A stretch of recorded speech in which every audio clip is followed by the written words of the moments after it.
Wrestling Edition. So when we were moving forward with John, and this idea of him getting crowned at WrestleMania, and becoming 17 and turning heel, and then being a heel champion, I knew then the best thing for the final boss, we've established this idea of Cody's soul. We can always come back to it. I did feel, and I made the call, I don't want to be involved in that. Step back. Let the final boss step back into the shadows. Let all the spotlight go to John. Let it go to Cody. Let's not make it about Cody's soul eventually or John's soul. No, let's let them do what they do. And I called John after Elimination Chamber, spoke to him, called Cody, and I said, I think the final boss's work is done. We've established it. We just pulled off the greatest angle in the history of professional wrestling, other than Hulk Hogan turning heel back in the 90s. I said, this is amazing. We have 6 weeks.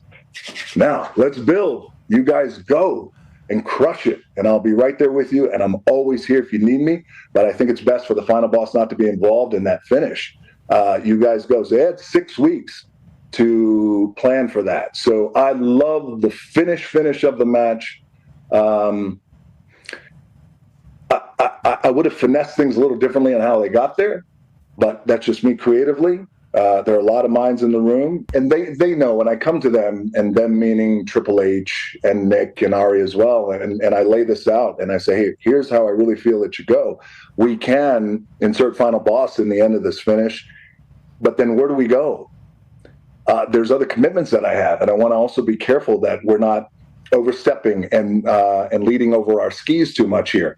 Can get involved in the finish, and I said, but why get involved in that finish when the spotlight should just be on, in my opinion, John, 17, heel champion? What does 2025 look like if this man is saying he's going to ruin professional wrestling?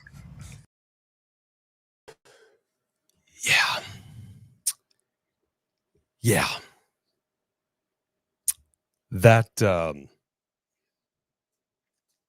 was Dwayne "The Rock" Johnson. Yes, it was. Dewey Lewis in the news. I needed some time to collect my thoughts.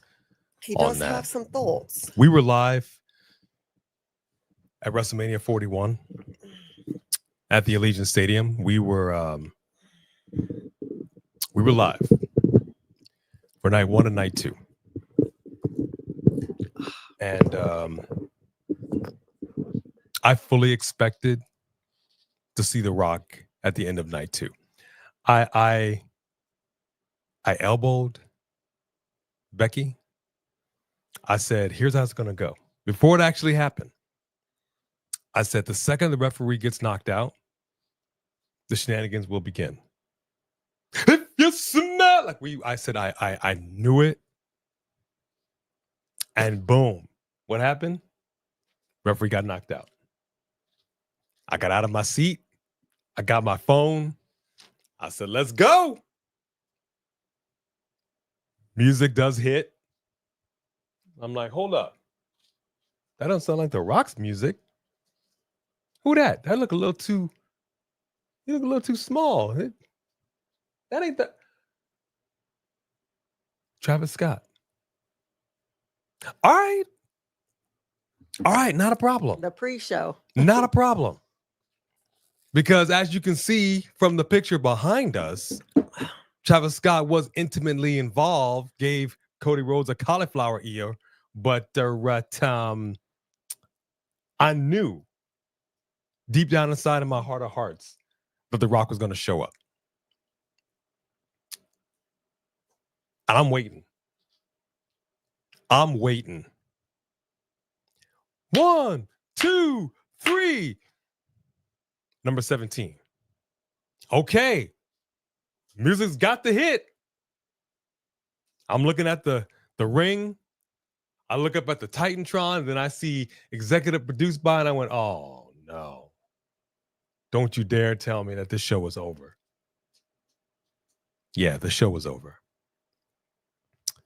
There was no Rocky Maivia. There was no Dewey, no DJ, no Dwayne Johnson. There was no Rock. You're coming off the high of a WrestleMania, so you're not really processing it. We did a live review of the show afterwards. You have some time to process it, and we've had some time to process it even further. The Rock comes out on the Pat McAfee Show because all the criticism definitely got to him. And that's what we're here to talk about tonight, folks. Because I am angry. I'm upset. I am peeved to the highest peeved levity. The highest peeved levity. But we're not only here alone. No. We're not here alone, folks. Nope. We got somebody else that has some thoughts on this, as I'm sure all of you do as well. I'm going to get into the chat. We were going to originally do this on our podcast, but we said no, and I want to thank Just Alex. He did the encouragement. He was like, hey, y'all want to talk about this? I'm like, you know what? You're right. We need to get into this because it's not right. Our brother from another mother is here to join us, and we're going to bring him in now because this is this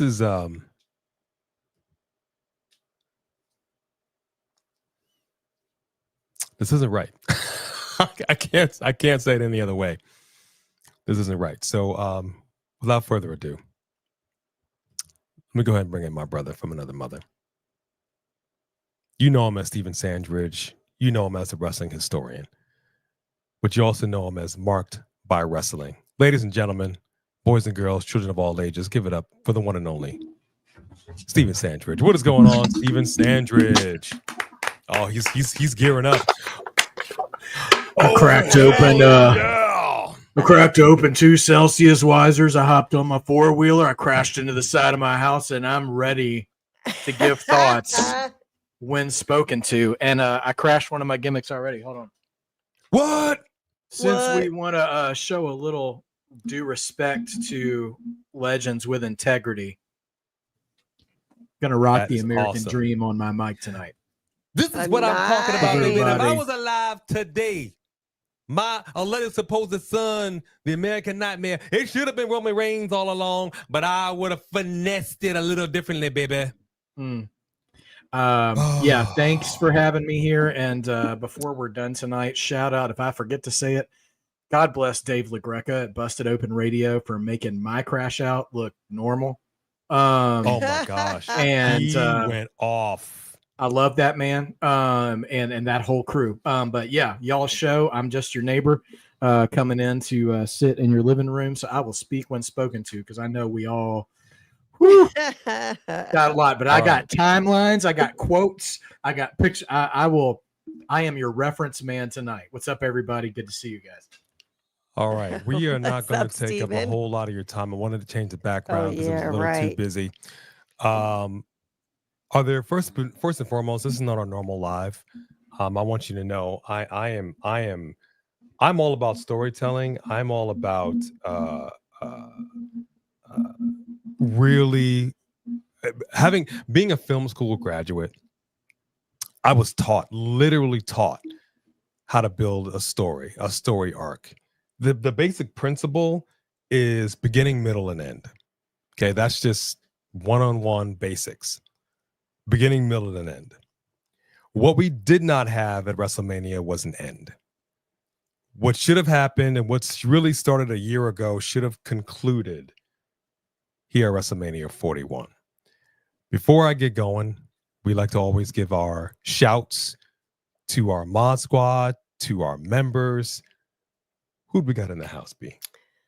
We have House of Brutality. What's up, House of Brutality? What's up? We have Sophie Dopey in the house. OG. We have 3 Kings in the house. What's going on, 3 Kings? Do we have any other mods up in here? Let me see if we have any other mods. Chris Wrestling Views. Yes, sir. So I think those are all the mods. Oh no, Blood Ninja 664, the gamer is up in here. We I acknowledge see you. Dawsey in the house. What up, Dawsey? What's up, Dulcie? And then as far as members go, we have Anthony. Yeah. Yerd. We have Dylan Danger. What up, Dylan? We have J.R. Dugan. What's going on, JR? Let me see.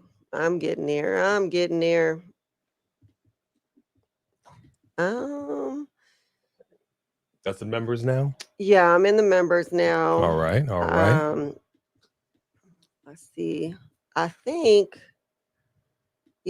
those are the members at hand. Wesley Franklin is here as well. Always a pleasure, Wesley. Always a pleasure. And then Just Alex is also in your city. Just Alex of Alex's World, my man, did an epic rant on his own channel. And I highly encourage you to go check it out because he had a lot to say. We have a lot to say. We're going to get into it. My man, Steven, being a preacher, he's literally going to drop some gospel on you, since this is what The Rock likes to say all the time. Let me go ahead and run down the shouts real quick, and then we're going to get into it. Cameron Valencia on my timeline looks like you're first in line, and we acknowledge you. Honorable mention. The Rock and Triple H hate each other. That's a fact, Jack. And Triple H didn't want The Rock to get pushed. I heard the rumors that there was possibly some friction behind the scenes. I heard that was one of the possibilities. We don't know. We don't know because, go ahead, Steven. I was just say they had some competitive beef back in the day when they were both active roster guys, for sure. But that's like 20 years ago. I know, but how long did it take Brett and Sean to make up too? I'm just saying, I think a lot of the hearsay now is kind of residue of those days, but that's what I think too. But there's a lot on the table though. Let me tell you something. If you recall, going back to that press conference that they did where Cody comes out and goes, "This is some bullshit." And Rock go backstage and he said to Triple H, "You need to fix this." Right? Looked at him dead into the ocular stems of his soul. And I hated the fact that we never got anything out of that. We never had any other on-screen interaction between the two to fix this. You know what I mean? Yeah, because that did tease that it may go there, right? And it just didn't happen. I know Triple H came out and he said whatever he said. And I don't really care what you got to say, because if there's no follow-up, there's no follow-through, it don't matter. Yeah. It doesn't matter what was said. Right. And didn't he say, "If you don't fix it, I will"? Yeah. Yeah. And I'm gonna start it off. I'm gonna go through the shouts. I'm gonna start it off. And Steven, I want you to dig in because I have a lot to say. As Kramer said, I'm collecting my thoughts. All right. All right, Woo. Eric Moore Jr., good to see you, my friend. Sean Swaby, what's up? The Bloodline Universe is in the building. What is going on? Movie Queen. I'm excited about Friday Night Smackdown because they got a lot to live up to because Monday Night Raw was fire. Excuse me, I apologize. WrestleMania Night 3 was fire. Right. I don't know how SmackDown could possibly live up to that. Okay. But they could try. Let's just keep it real. They got a TLC match at least. They'll have something. So we'll have one good match, we know. We'll see. All right, Aaron Siegel, what is going on, Aaron? We will see the one and only Jody Bennett. Woo! What up, Jody? Who else do we have in here? Mackenzie Johnson, of course, at the 27 and 55-second mark. My baby sis. Mwah. Hey, sister. She's been working a lot, but I'm glad that you are showing your love and support. We got Fitty, Big Boy. What's up, big boys up in the building? Daniel Morero, good to see you, my friend. Thank you for joining us. And of course, we already said, Just Alex, I'm ready to cook, man. I am ready to cook. Make sure y'all like this video. Everybody says it. We didn't understand it until we got into this. It is vital to our existence here on YouTube. We are appreciative if you just please hit that like button. It don't take but a hot second, little millisecond. Little piece of a second. Little piece of a second. FF Lover 333, lovers in the house. Wilfredo Fernandez. It's good to see you, my friends. Thank y'all so much for joining us. Guys, good to see you. The first super chat of the night, starting off right, none other than the Three Kings. This right here is the big dog. I fear Rocky has entered his Hogan era with his lies and gaslighting, and in general, being an enormous mark for himself. Those are some fighting words. Dang. Those are some fighting words. Oh, my goodness. But I'm not mad at anything you just said here. I'm not mad at anything you just said here. And I appreciate that big super chat, Three Kings. Keep them coming, y'all. All right. Justin Holland Crane, Shadow Star is up in here. And I'm also going to apologize to everybody because I may not necessarily be in the chat as much as we would normally, because I'm telling you right now, I want to get into this. He's here to rant. All right. And Just Alex says, I pity the fool that mess with me. Come on, bad boy. That's what I felt like. I'm man, you ain't never lied. I'm watching this interview on the Pat McAfee Show, and I'm like, come on, bad boy. You know what I mean? Like, your man ain't got no heart. I want to talk to him. Your man ain't got no heart. Come on over to my apartment. You show what a real man look. I mean, I'm telling you, I was feeling it, because here's the bottom line. I'm going to set the stage. All right, we come in here. The Rock. It's undeniable. First, let me just go ahead and say this. Okay, as a performer, I love The Rock. Okay, let's establish that. With that said, I got issues with you, bro. I generally have no qualms if you want to come up in here and stir the pot because you feel like ticket sales aren't doing what they're supposed to be doing, and that's really kind of your fault, because them ticket sales were outrageous.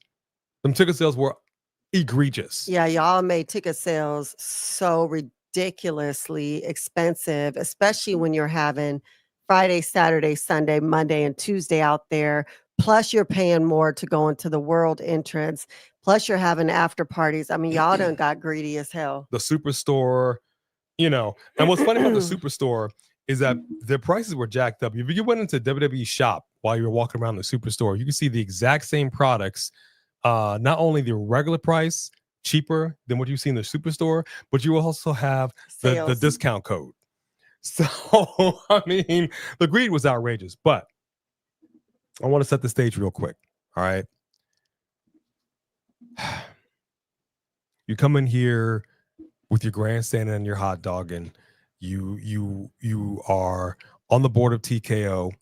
And so now this is your product in a way that has never been your product before. This is not just, hey, I'm The Rock, I want to come in here and write my own ticket. No, you have an investment now. You are truly intimately in bed with the WWE in a way you've never been before.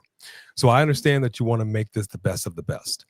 The problem that I have with The Rock, the problem that I have with Dwayne Johnson is he always wants everything. He always wants to raise the bar on everything. And there's nothing wrong, generally speaking, with wanting to improve your station in life or always wanting to put forth the best show. We try to do this with our show. Steven tries to do that with his show. Just Alex tries to do that with his show. That's what you want to do. But at the same time, you shoot yourself in the foot by trying to be a perfectionist. You shoot yourself in the foot when thinking that you know better than everybody else around you. And when you are a McMahon or Tony Khan or whatever the case may be, and you get into a position where nobody can tell you nothing, and I'm always hearing, well, there's more people in here creatively, there's Triple H, there's this, there's that, but we also hear, it was my call. It was my call. It's my call. So which is it? You want to intimately involve yourself here in the WWE, and you want to intimately involve yourself in Cody Rhodes for what now? 2 years, a year and a half, whatever it is, right? We come up to WrestleMania 40. We had you intimately involved in a way that we hadn't seen in ever. You know, it's a long time. You take the foe off of that, but ever. I think that makes Steven laugh or smile. But you been here ever? You know what I mean?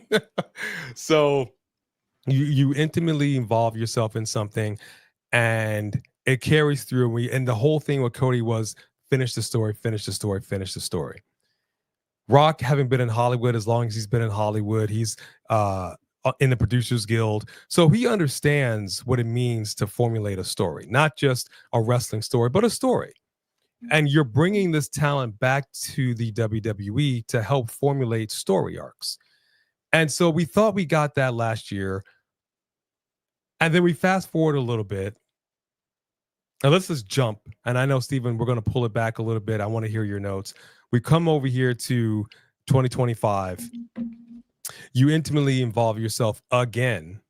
You tell Cody Rhodes that you don't want the title, you want his soul. Like you just went full on God mode in a way that we hadn't even really seen. You know, you want his soul. So give me an answer at Elimination Chamber. Elimination Chamber comes out. Cody tells The Rock to, well, we all heard what he said. And then we saw what we saw. With that hug between John Cena and Cody Rhodes. And now here we are. I'm paraphrasing. I'm putting big things here. We'll dissect a little bit. But what I'm ultimately trying to say here is you clearly don't know what a story is. You clearly don't understand what a story arc is. You clearly don't have your finger on the pulse of the WWE universe. Because if you did, if you had, then you would in fact have been there at the end of WrestleMania Night 2 to finish the story that you started. That's just reality. You started this. You did this. You are the one that said you wanted Cody's soul. You are the one last year that came to Cody, shook his hand, gave him something that to this day, we still don't know what that was. You do this just feels right with this title exchange. And you at least had the decency to say, The Rock is riding off into the sunset, but when I come back. So at least we knew to expect you. You didn't even have the decency to do that this time. You give us this insane, I want your soul bit, and then you just walked away.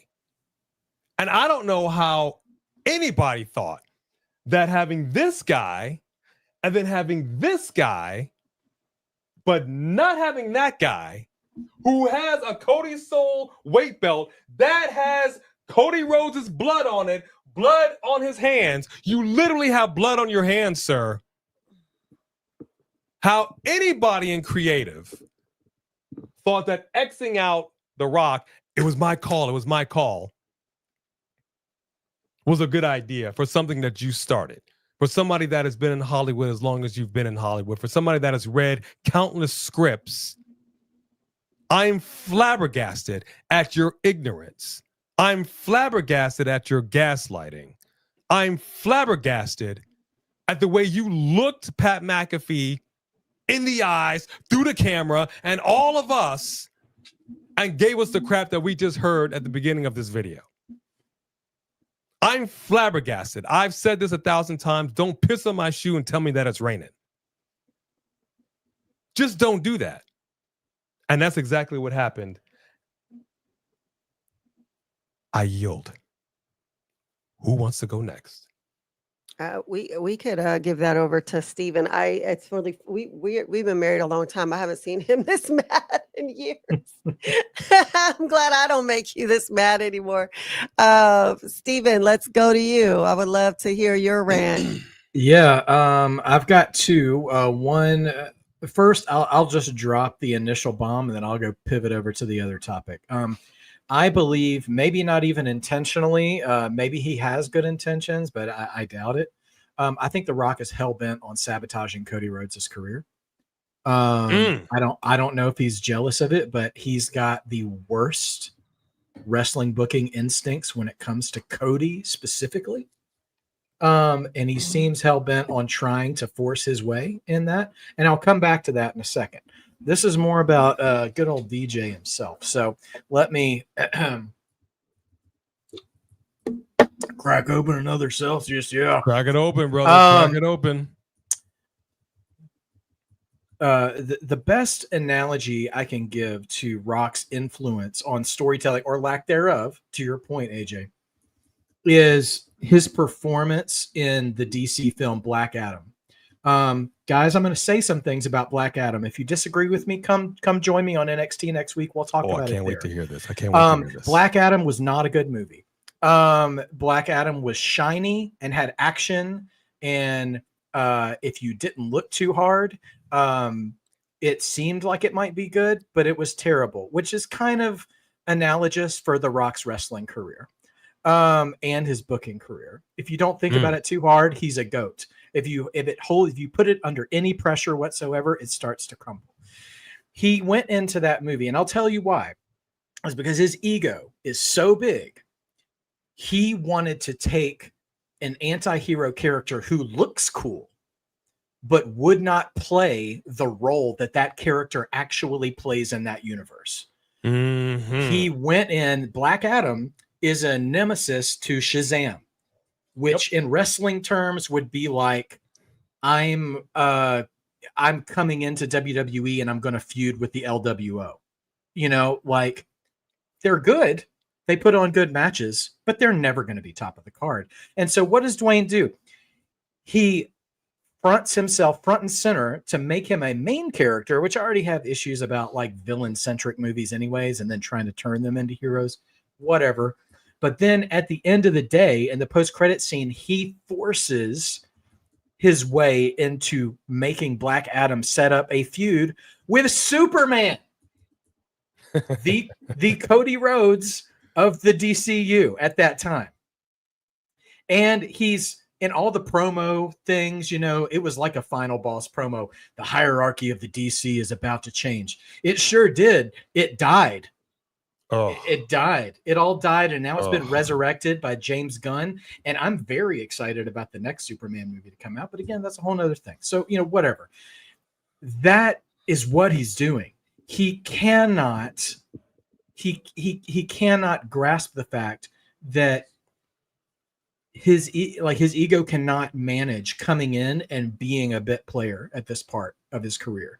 He has to force his way into the main event story, be the focal point of it, and then direct the story around him. He did that to CM Punk 10 years ago. CM Punk was a babyface world champion on a 434-ish day title streak, and Punk's talked about it at length, for better or worse, through bitterness and sincerity and all the emotions CM Punk has gone through. That he came back and he told that story. He said Vince came to him and was like, Rock's coming back. We need you to turn heel because Rock wants to be babyface. Punk, being the good soldier that he was, did that, screwed himself out of the title, screwed himself out of what he should have had was a WrestleMania main event 10 years ago, not this past weekend. And Punk, to his credit, even then was like, I don't even care if about winning. Like, just put me in that triple threat match and make it elimination match and knock me out the first 5 minutes. I can just say that it's something that I did. And now, which, I mean, to his credit, in his long suffering, Punk, you know, waits 10 years, and we got to see the true emotion on his face all throughout that match of actually achieving a dream. And it's not a stupid dream. Like, that's not a silly thing, you know? And that's another thing that he did, is at the end of the day, at the end of all this gaslighting bullcrap, he pulls the condescension, the ultimate smug condescension of pro wrestling, to say, it's a work. Yeah, we all know it's a work. You wouldn't have a job if we weren't marks for this stuff. You wouldn't have a career. You'd still be sitting on the bench and in the Canada Football League, dude. Like, we are the reason you've had a career, dude. And like, so to come back down and be like, stop ranting about this stuff. If you didn't center yourself in the first place, we wouldn't have an expectation that you would show back up. You're always trying to center yourself in the center of the conversation. And I forget who made the first super chat to say he's in his Hogan era. Hogan would do this stuff in WCW too. He would show up at the most lucrative times of year so he could take credit for this high gate that the company did, even if the card was already determined.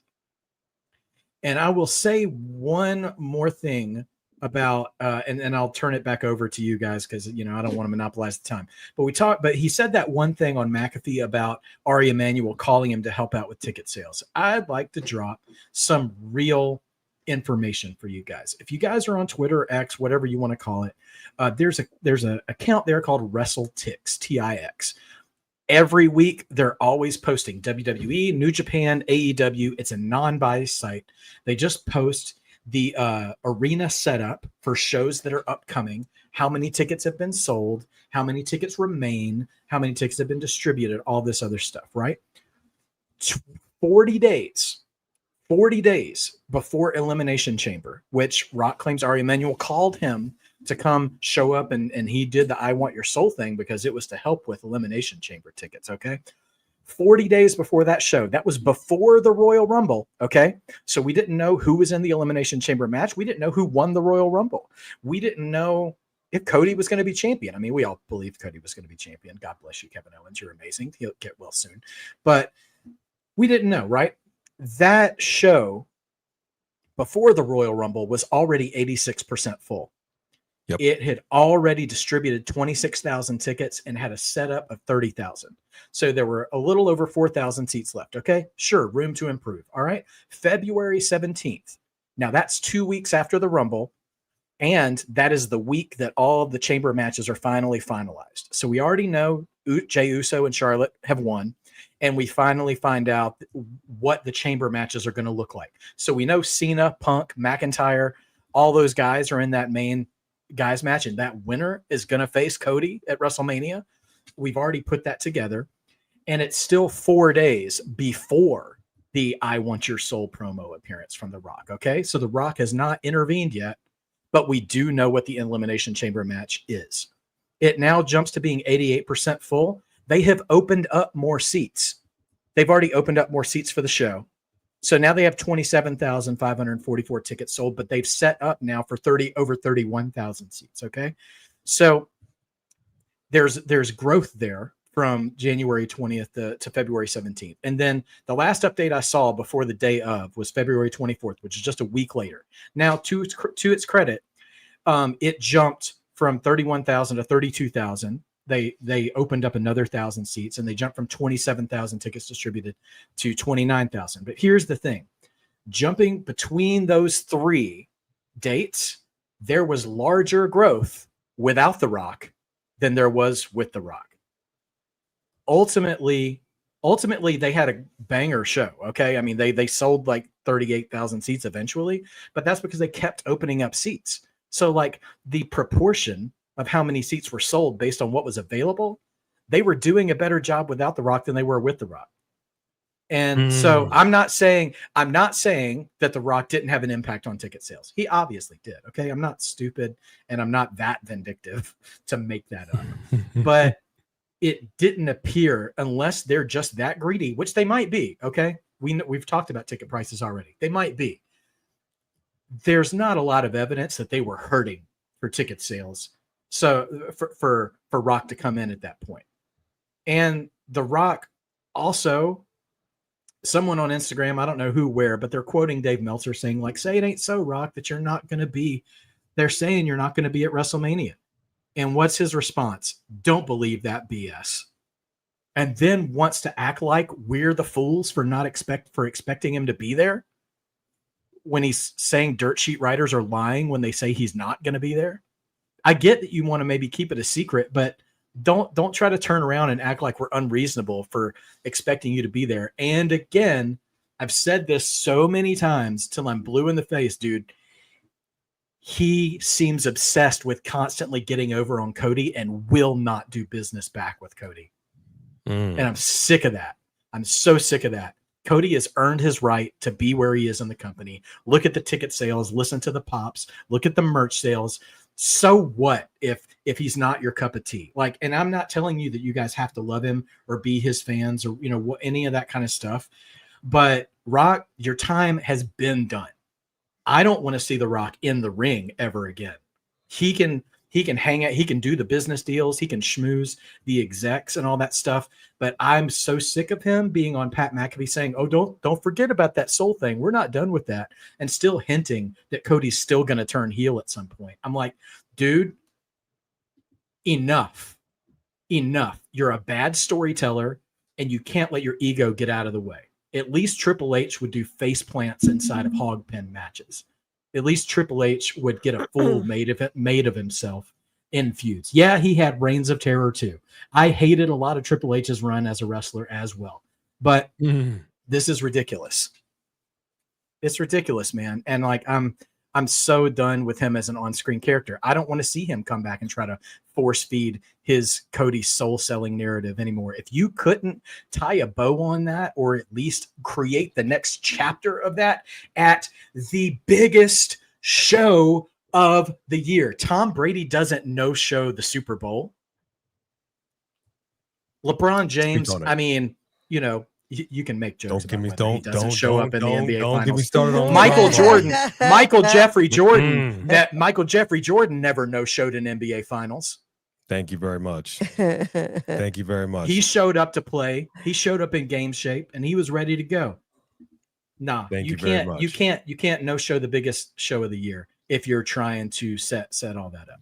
And none of y'all, God bless you, it's nothing personal, none of y'all will convince me that Rock is somehow the babyface in this situation, because Rock gets to come in, drop something, and walk away anytime he wants. Triple H, for all of his flaws and his good qualities, is always there. I like what you're saying there. Somebody had dropped into the chat, and this is interesting. I'm going to acknowledge this. TFBTJ. Since all you babies are crying about what The Rock said and did, maybe he should stay away. Black Adam is better than the garbage coming on July 11th. I don't want Cody. What's on July 11th? Superman. So we know whoever that is has terrible taste in movies. So I appreciate you for letting us know about that. I like the fact that you're saying it, since all you babies are crying. Yeah. If you want to call us, we're not the Cody cry babies, but here's the bottom line for me, and I'm gonna expound a little bit, because I do want to dissect a little bit about what The Rock said and what he didn't say. Dang, can I have? Hold up, men. Why? No, I'll let y'all go. Can I have a turn? Yeah, I just wanted to address this. First and foremost, I totally disagree with you about Black Adam. I'm not a comic book nerd, so I don't know what happened in the original comic book. Oh, so I'm a nerd. And I don't. Well, like, it's the same thing about The Walking Dead, and the same thing about Game of Thrones. Like, people would be like, if you read the books, you would have known why I didn't read the books, and I liked this part of Game of Thrones, and that is what it is, because I didn't read the book, right? And it's the same thing like with Walking Dead. Like, well, if you had read whatever, like, just let me enjoy it. So I thought Black Adam was good. Yeah, there's some things they could have did differently, but there's so many movies now where they're trying to make the villains the good guys. I mean, look at Maleficent. Disney's been doing that for a while. Everybody's taking villains and trying to make them more like, oh, understand where the villain is coming from, whatever. And I thought it was cool that Superman was at the end. I liked it. So I'm just going to say, but that's not what we're here to talk about. I'm just putting my 2 cents in as someone who doesn't know anything about Black Adam, the character, just liked the movie. I liked it. But, and I totally disagree that his whole career, the whole thing about his whole career, you know, I disagree with that. Rocky Maivia, sure, that sucked. But who didn't suck when they came out? John Cena sucked when he came out too. Cody wasn't great when he came out either. Who was in the beginning, right? But ultimately, when he went heel, and he was, you know, he was such a dominant force. And then when he was with Triple H, and him and Stone Cold had that rivalry, him and Triple H's rivalry, I think his career is amazing. He's come back and had some stupid stuff. And he's come back and had some great stuff. And he's one of the best on the microphone with promos. Do I think he's the best wrestler in the ring? I don't think Cody's the best. I don't think Stone Cold is the best wrestler in the ring. But at the end of the day, I think his career has been great.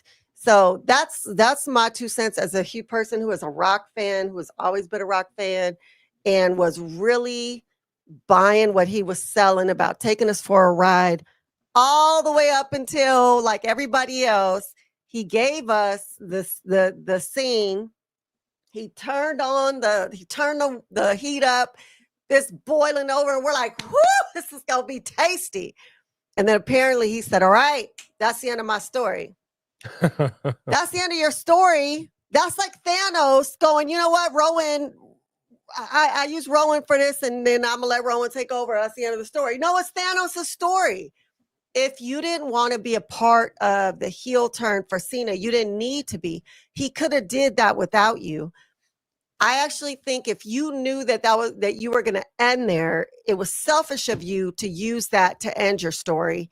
You should have done something different. You just should have done something different, because had you never injected yourself in there, like y'all said, we would not have expected you to tell us that you told them you thought that you should step out so it could be John Cena's moment. It stopped being just John Cena's moment the minute you made it seem like you were the Thanos that took his soul. The minute that you were over him and he was working for you and he sold out to you, it was no longer just his story. It was your story. You bring Travis Scott in here. If it was just John Cena's story, why'd you send Travis Scott out there without you? Why didn't you just let it be John Cena on his own?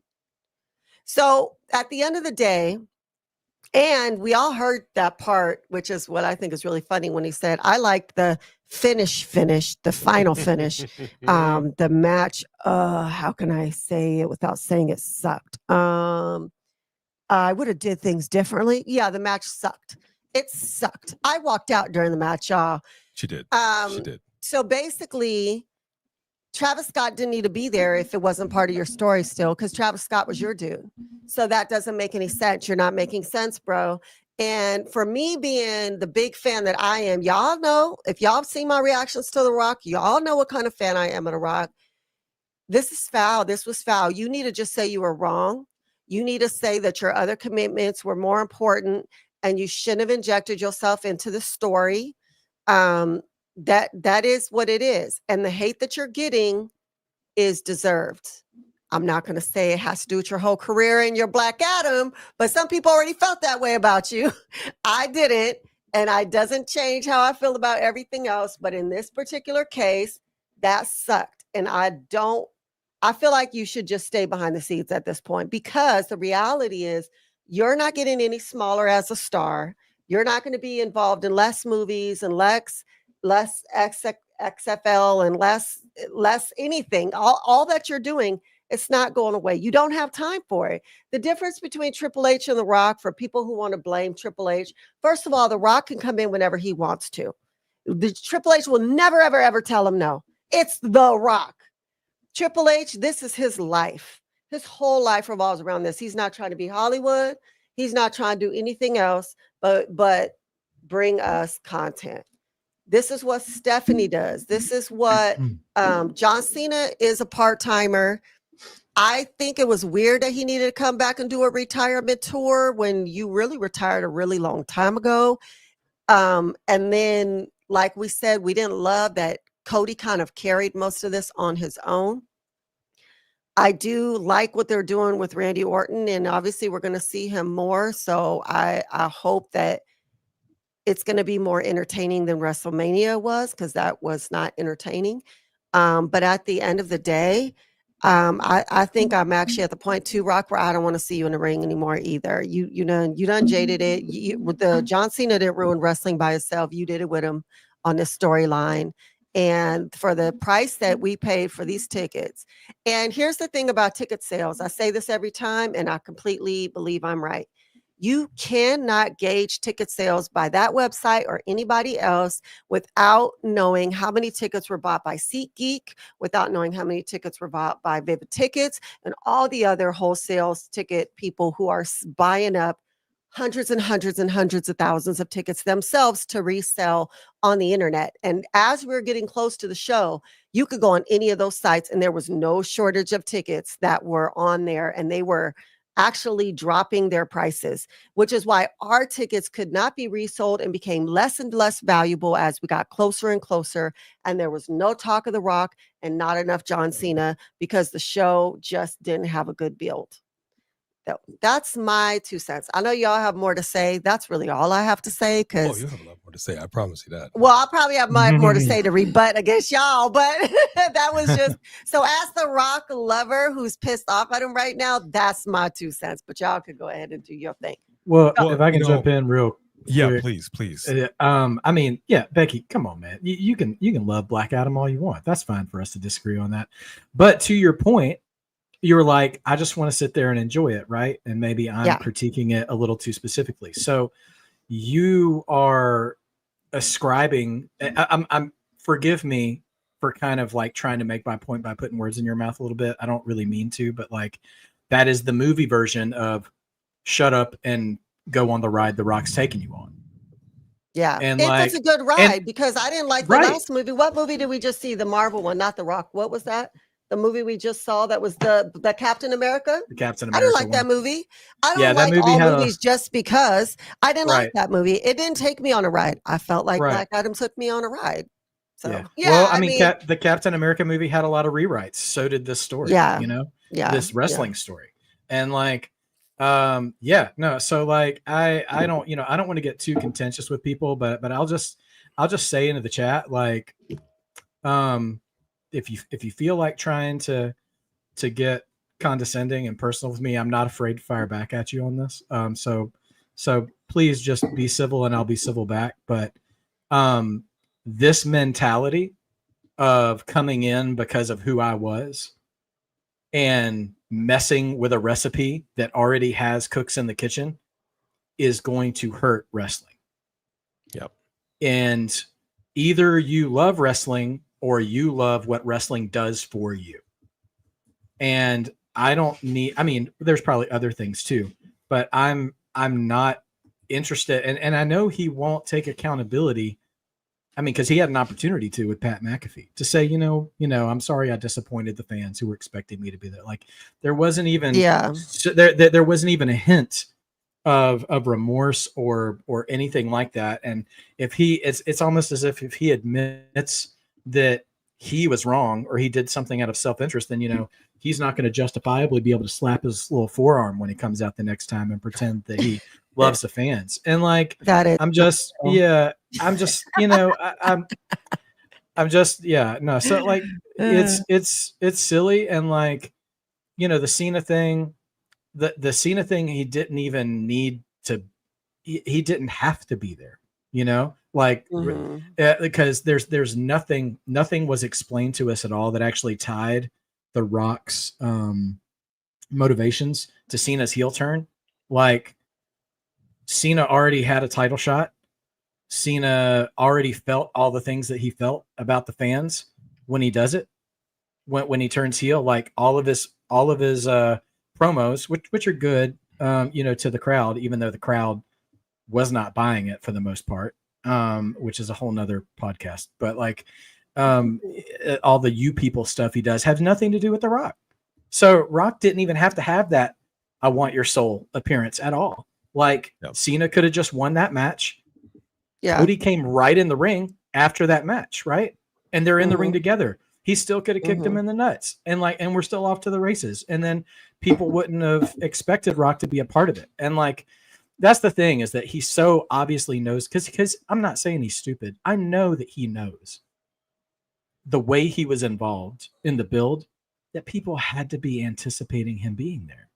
And so he can't sit there and then try to act all humble about it. Like, no, I wanted to give Cena his moment.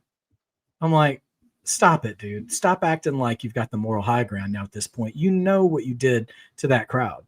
And then doing it, like you said, in this culture now, right now, in this TKO culture where everything is so ridiculously overpriced, I'm sure the majority of the people in that building were expecting that to happen. We're expecting his music to hit, just like AJ said. And so this is, I mean, it's a joke. Like, it's a joke. And then for him to come around and act like he was, he was being the good brother in that situation and being, oh man, that just, it hits all the wrong buttons. It hits all the wrong buttons. What I'm trying to understand is how does he think he's being the good brother in this situation? Now, what just Alex said earlier in the chat, at least Hulk Hogan showed up. Yep. At least he put people over. I He might have had don't his arm twisted, but he did. exactly. But he did, you know. I don't understand how a man of this position, who has been doing what he's been doing in the WWE for this long, who has been doing what he's been doing in Hollywood for this long, honestly thought that this was a good idea. Honestly thought that, let me just pull away the anchoring. I'm listening to what he's saying. I'm looking at his face, saying the anchoring story is John turning heel and getting 17. Absolutely not. Absolutely not. That may be one of, but the catalyst was you. And you gave us exactly. You gave us nothing. You gave us nothing. One of my biggest gripes with the WWE, and this is just in storytelling in general, but really the WWE has a bad habit of doing this, is starting something and then not finishing it. Just thinking that the WWE universe has the memory of a goldfish, and we won't remember, we won't care, we'll all move on. Don't start none, won't be nothing. All right. Now I want to bring this up because The Rock, he said something. He said something, and I believe you know what I'm talking about. Okay, he had a, I believe this was a tweet or might have been on the Instagram, but he said, "Hi Dave," talking about La Greca, responded to his epic rant, which I'm not going to do it quite the same way. Hi Dave, You among us can. the business is a complete work. Always has been, always will be. Every aspect of it, every match, every interview. Please join me, Cody, Cena, Brian, and the rest of us for our creative discussion so you can expand your perspective. Until then, stop ranting. It's not healthy, my friend. Enjoy the show. P.S. Tell Bubba I have some Grand Marnier and Hush Puppies for all of us. I cannot begin to tell you. That's the dude with the glasses? Yeah. I cannot begin to tell you how infuriating that was to me. Mm-hmm.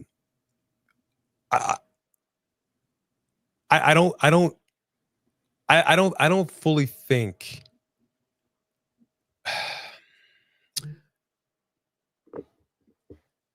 we were in Vegas. Vegas is famous for its magic shows. Okay. We all know magic isn't divination. Okay. You're not in league with Lucifer, generally speaking. But if I want to go and see David Copperfield make the Statue of Liberty disappear, I don't want the guy in the mask to tell me how he did it. Okay. I want to enjoy the show. There's a fine line with professional wrestling that they always blurred for years and years and years. And I was okay with that. We all know what it is and what it isn't. The thing is, you don't have to consistently on every interview that you do browbeat us with the fact that this is a work. That the world of professional wrestling is just not what you think it is. Get over yourselves and enjoy the ride. I'm really sick of hearing that. Mm-hmm. I don't want to hear that. I don't need to throw it into my face every single time you come on the airwaves and give an interview.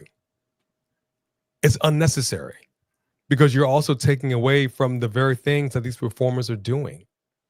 You can say it and do it in a way without constantly browbeating the fact that this is all a work. Because then what's the point? The same goes for anybody that does it. It's the same as that girl. Was it the Netflix premiere that was in the audience that was on that show that what did she say? Oh, when she, yes. On the AEW show? Oh, no, from no, the WWE. from the movie. That Yeah. was an AEW show. You know Are you what talking was about that, the girl who Steven? said, Oh, yes, "Oh no, yes. that was the AEW pay per view." The ladies from the women's wrestling was it movie AEW? who said, Yeah. who said like one thing wrestling has Oh, taught right, me right. is I'm that sorry. you know I'm you're sorry. going to You're win right. before you Right. get in the ring. Yes. Mhm. Yes. Yeah, Yes. and You know she what just I'm said saying? it wrong. God bless Yeah, her. but that's what I'm saying is that she said it the way The Rock says it. The Rock says it the way that she says it. Every single time that he talks, he says it like she says it. And I can't stand it. It doesn't need to be said like that. It just doesn't. You could say it in a way that honors the fact that it's a work without saying that it's a work. Well, here's the thing. What he's really saying with that is stop getting so upset and passionate about this because it's just a show. He's using it. Oh, sorry. Becky, go ahead. But so let's tell that to Star Trek fans. Let's tell that to Star Wars fans. Let's tell that to Disney fans. Let's tell that to people who spent $30,000 to get floor seats, to go to all 5 shows, to enter to the world thing, to get all the autograph signing. If people don't want to get passionate about this and don't care and don't get upset, they're not going to pay $30,000 to go see the damn show. So you cannot sit up here and gouge us and bend us over with no Vaseline over these ticket prices so nobody can afford to go. And then tell us to calm down because it's just a work. Then sell prices like it's just a work. Yeah. And let me say this real quick, and then I want to hear your point, Stephen, to what she's saying as well. This is for me, this is about storytelling. I just watched, and I don't know if anybody watches the show The Last of Us, and I don't want to give anything away if you haven't seen it yet. I started watching The Last of Us season 1, kind of got into it. Season 2 just premiered. Episode 2 of season 2 just aired. And I, along with so many others that was invested in a particular character, was livid because of what happened at the end of that episode. The reality is, if we're invested in something, our heart's invested in it. Right. It's about the storytelling. And it doesn't matter if it's a comic book, if it's a book, if it's a TV show, if it's a movie, it's professional wrestling. We're invested in the story, and our rational minds need a functional conclusion. Right. Or don't have middle, stories. and end. If the stories shouldn't matter and we shouldn't be invested in them, why aren't you just wrestling with no stories? Why have a story? So that's the biggest issue that I have with this, is the fact that he is saying what he's saying, that it's all a work, it really doesn't matter. Then if it doesn't matter, then why would you have finessed it a little differently? You know what I mean? And I'm looking at his face as he's giving this interview, and I can see irritation. You know, I try to pride myself on looking at people's faces and studying them and seeing what they're saying without saying anything. And I think he was irritated. I think in his mind, he really thought that this was going to just scathe by and no one would be the wiser and we'd be fine with how this thing played out. He looked so irritated so many times that he had to come on the show and explain himself to people. Like, I don't think you understand who I am and the position that I hold, and I have other obligations and yada, yada, blah, blah, blah, that this is what I have to do to explain to you why I made the decision to do what I did. And that's a problem. Because, and I'll say this last bit, and I want to hear what you have to say, Stephen. And I said it to somebody earlier today, and I think I said this to you as well. You don't do these things in a vacuum. Okay, you don't create these things in a vacuum. I remember and we mentioned this before, during the COVID era, when there was no crowds, they didn't do the Thunderdome, and it was just the wrestlers in the ring. The silence was deafening. It was so awkward. And remember that episode where they came back from commercial and they were just standing around in the ring? Yeah, oh my gosh. You know what I mean? Looking at their watch like, oh wait, we're back from commercial. Oh wait, okay, let's act like we're, you know what I mean? Yeah, oh my gosh, that was so awful. That's what I'm talking about. You don't do this in a vacuum. You don't create movies in a vacuum. You don't do anything that you're giving to the audience because you want the audience to respond to what it is that you are creating. And if they do, then you want to give them more. You want to play into it. You're taking them on an emotional roller coaster with anything that you're doing. If that wasn't the case, there wouldn't have been any additional Star Wars films, Star Trek, like you said, there wouldn't have been any sequels. It just wouldn't have happened. You don't do this to only be seen by the wrestlers, by the producers, by the writers, by the creative team. You don't do this for yourself. You're doing it for us.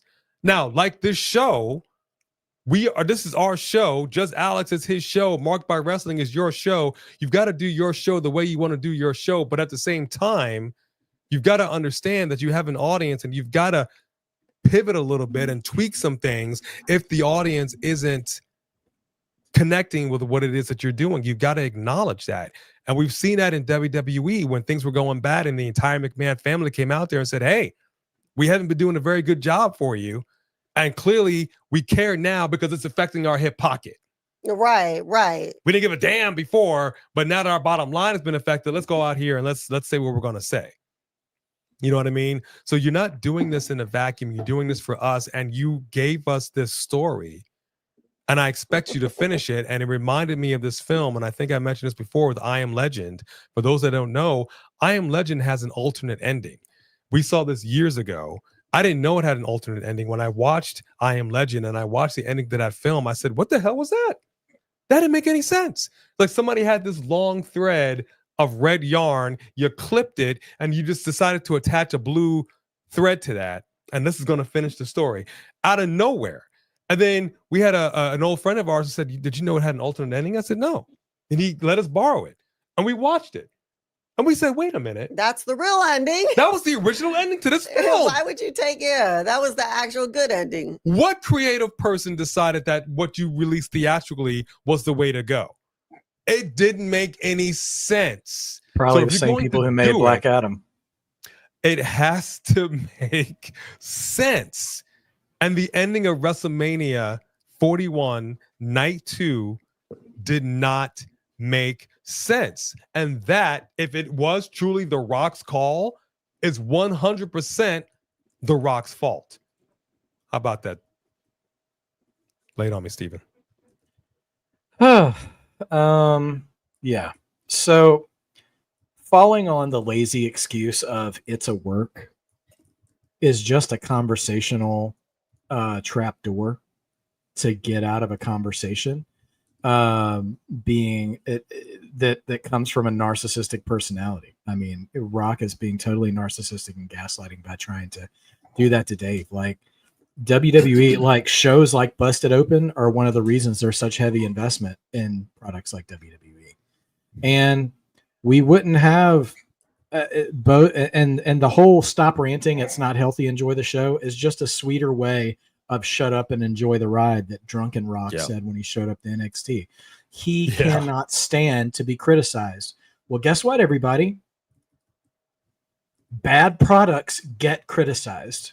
That's why we have websites like Rotten Tomatoes. That's why we have ratings on things like Yelp and Uber and DoorDash and other non-food related things. Yes. Is because products and services get evaluated and the consumers of those services have the right to give an opinion on it when they're consuming it. So bad storytelling, which is what's going on here, which is what has gone on here, leading into the biggest show of the year, deserves to be criticized. Plain and simple. And if Rock can't handle that, go back to Hollywood where you're surrounded by yes men who tell you how great you are, whether they're being truthful or not. If you're that fragile, dude, I won't judge you, but don't come back into wrestling because it's not meant for fragile egos. People get torn down all the time and have been since I was a child. Before that, I'm sure even before that, but that, you know, that's when I became aware of it. Whatever. It's a hot mess. It's hot garbage. And yeah, listen, I've never been, Rock's never been a top 5 guy for me. And I try to not let that impact the way that I view it. But the fact of the matter is this, he does have star power. He is one of the most recognizable WWE related faces in the public eye. So it would make sense that if he does show up on TV, then he's gonna be involved in something that wants to attract eyes to it, you know? So it's gonna be a high profile thing. But the storytelling he's involved in is bad, and it really, and this is me theorizing, but I am far from the only one, okay, who has these thoughts based on what's being presented to us, is that it seems like more than once, multiple occasions, Rock has had ideas he has wanted to implement that are not going the way he wants. Mm-hmm. And now he is sabotaging the product that's being put out there. I don't know why. I don't know what it is. And you know, whatever it may be. And we go back to one of our earlier guys, if you don't listen to A&B Convos wrestling podcast, you should be subscribed to that. You should be listening to that, because A has said this on multiple occasions. One of the worst things is when somebody in the business cares more about their personal brand than their contribution to the product that's going on screen. And particularly ever since he left last time, putting Cena over at Mania 29 or so. It's been 10 like that, yeah. Manias ago. Ever since he's come back,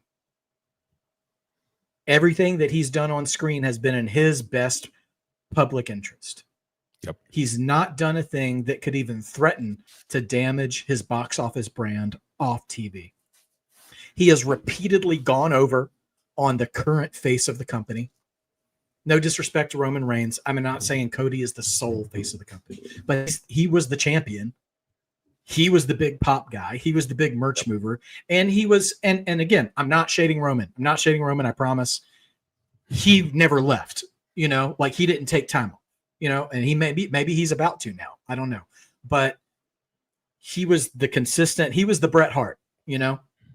He was in his commitment to always being around and just going in night in, night out.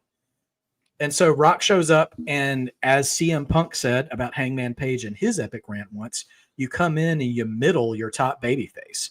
You make him look like an idiot. You make him clearly look lesser than you, an old man who's jacked, but an old man who was sucking wind by the end of that tag team match, wasn't a solo match. Yeah. Whips him with a weight belt, covers his own blood in it, mocks his mother to his face. Yeah. And then pretends to good guy him when he comes back, references his mama again and has him laugh along with him, and constantly drops these little J.J. Abrams like Easter eggs that never, you know, go anywhere. And dude, like, if you're going to be on screen, fine, because you'll bring eyes to the product. I totally get that. But if you're going to tell a story, especially as a heel, be humble enough to take a beating, and not from the Undertaker, who's even older than you and slower than you. God bless him for all he's done for the business. Yep. Do the favors back for Cody. And I don't believe he ever will. I don't believe he ever will. At this point, I think he will more quickly say, "Oh, sorry guys, The Rock can't go in the ring anymore like he used to, you know, and you know, my time's up." I'm not sure if Roman will get that shot either, to be honest. I hate that for both of them because those were both good box office opportunities. And if you're telling a story, if Cody was willing to be humiliated over and over and over again by The Rock, he deserved to make that man bleed in the ring. Got that straight. And he didn't have to John Moxley bleed either. Like it's okay. No, Clean it up. Make sure the money maker is still okay. You know, Tiffany Stratton got her teeth fixed that same night. You know, so like, you know, they can figure that out. But like, dude, pro wrestling at its core is about trust between the two people working together. And it may, and this ain't I don't believe that this is some meta level storytelling either. I don't believe that. I think there's some legit beef going on some level where people aren't trusting each other and working together. And that's just hurting everything. Agreed. 100%. I want to go ahead and get to the super chat by 3 Diglets. We got a champion of our own in the house who says, "Hey-o. Oh, what do we have over here? Huh? Rock? Huh? Cup of hate? No. You son of a biscuit eating goat. Why? Tell me why." Nah, just kidding. I love The Rock. You know I love The Rock and his mama. Thank you. Gracias. Gracias. Thank you very much, 3 Diglets. That's what I'm talking about. 3 Diglets, El Grande Diglets. You know, I'm going to lay it out like this. I'm going to say this much. When it comes to The Rock, and Steven said it, just Alex agrees with what you said there, and I absolutely agree. There are several things that was said by Dwayne Johnson on the Pat McAfee Show. He says in the same breath, "I'm out. I'm done. I don't need to be involved in this. This is about John. It's about Cody. I'm taking myself out of the picture. My call. But I still would have finessed it a little bit. And he said it a couple different times. Yeah, the match sucked. In the same breath, what you basically said was, if I had been there and had my fingers on this would have been different, and this would have turned out fantastic. That is what you said. Then why didn't you show up? But Right. I wasn't. So if you guys are unhappy with the way it turned out, you might want to blame the other guys. But at the same time, you also said this was your call. Right. So you're throwing blame all over the place. I feel like in a way he did, like you said, Steven, when he came on NXT. We were live there when he was on NXT in the audience, and he just riffed. He just riffed. He didn't have a plan. And I thought he was just joking when he told that to Ava Raine backstage. I'm just going to go out there and feel it out.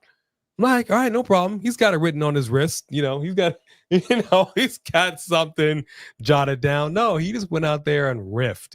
And it was nothing. It was absolutely nothing. He didn't really say anything. He didn't give us anything. And the reality is, yeah, these guys, especially when you get to this level, you have a bit of an ego. We get it. We get it. We've heard it. We don't want somebody taking my spot. You are hurting my character. It's the whole reason that Sasha Banks and Naomi walked out in the first place. They just didn't like the creative they had planned. So I get the idea that you've got ego. Problem with ego is it kills creative. It can be a good thing in that sometimes creative, like, oh wow, you thought big, you dreamed big. Somebody has to dream big, otherwise we would never have had a WrestleMania in the first place.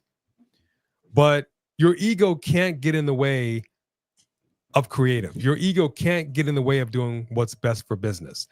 And that's exactly what happened here. And that's the problem that I have with it. You were in your own way, you're crapping on the business. Go ahead, Steven.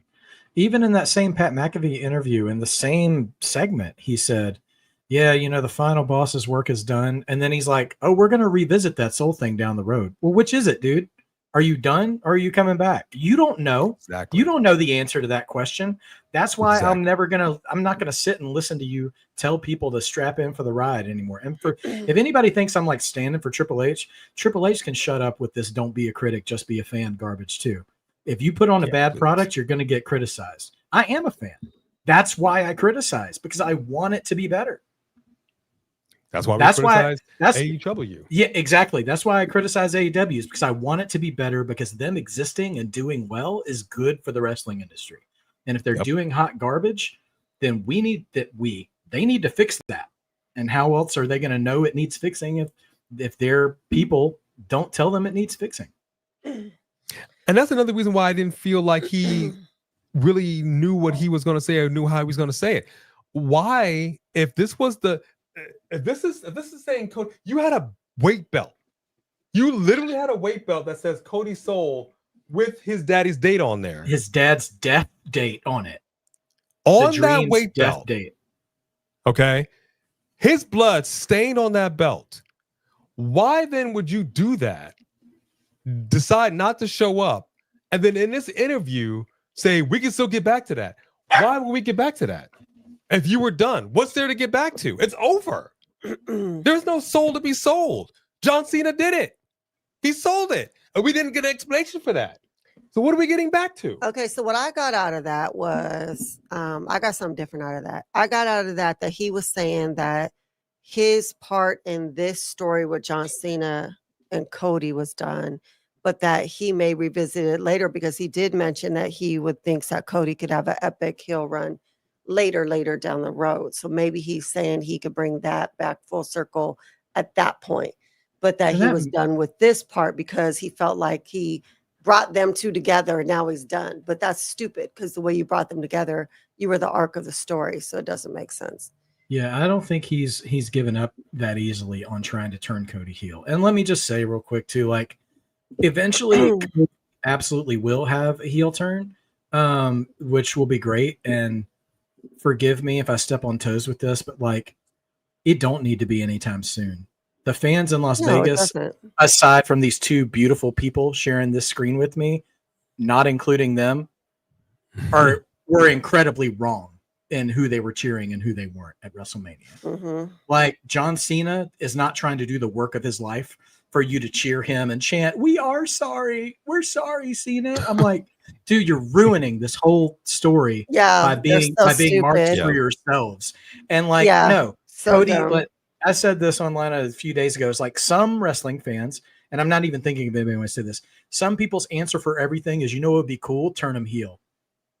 Well, if we're just doing heel turns for the sake of heel turns, you don't do that. The reason why Hogan turned heel when he did, the WCW crowds were already sick of him. Yeah. He got a nostalgia pop when he showed up before he like dropped to Macho Man, which is what Right. Rock gets, by the way, when he shows up now. It's a nostalgia pop, and that's earned. They deserve that. But like, Cody ain't anywhere near, like, he's selling some of the best merch numbers, or at least among the top 3 at any time of the week. And dude, he's more over than he's ever been. So like, yeah, that time will come, but just like Cena, there's a time and a place for it. They were right not to turn Cena heel when they did. I hate to admit it, because I was one of those people saying Cena should have turned heel 10 years ago or whatever. But they were right not to do it. You're absolutely right Well, on I'm that. glad they did it now. Well, I'm Yeah. I don't know where yes. The other thing that I should have written down, because now I'm trying to think of what it was. Go